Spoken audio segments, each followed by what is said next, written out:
nyanda za juu kusini, makao makuu yake yako Mbeya. Kazi kubwa tunayofanya sisi, tunafanya kazi ya kutafiti mbegu za mazao yote ikiwemo hilo zao la maharage.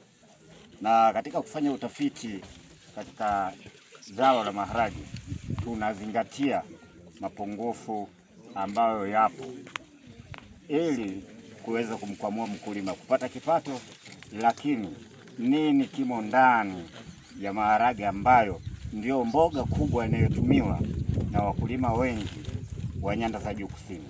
Kwa mfano, tumezalisha maharage haya tani namba 6 ni maharage lishe, ili tuweze kupambana na utapiamlo.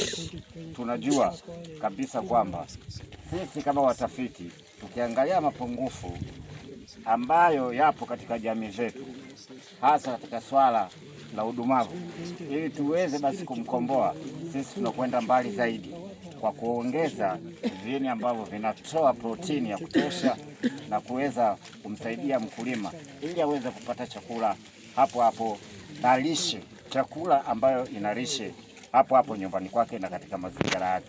Ndio maana tumekuja na mpango mkakati wa uzalishaji wa mbegu ya maharage ambayo ni mbegu lishe, na hii itaweza kusaidia. Kwa nini tunapenda wanafunzi waliokuwepo hapa waweze kujifunza? Kwa sababu udumavu mwingi huko kwa watoto, na watoto watashindwa kusoma vizuri zaidi.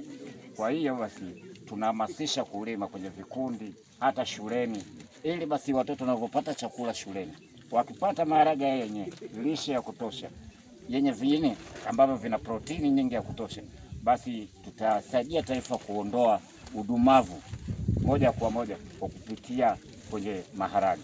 Kwa hiyo ndio maana tumekuja na mpango mkakati, na nashukuru wenzetu wametupokea katika huo mpango mkakati, na leo hapa tuna hayo maharage lishe ambayo tumeyapanda hapa, na tukishavuna basi yaweze kusambaa sasa kwa wakulima kutokea kwenye vikundi, na huo ndio mpango mkakati wetu. Asanteni sana kwa kunisikiliza, niokoe muda.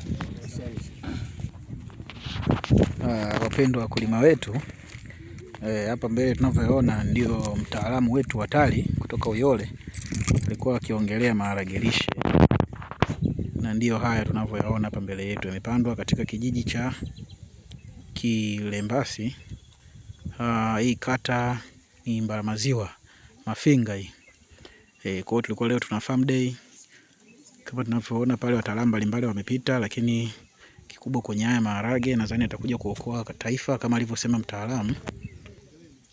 Nashukuru sana.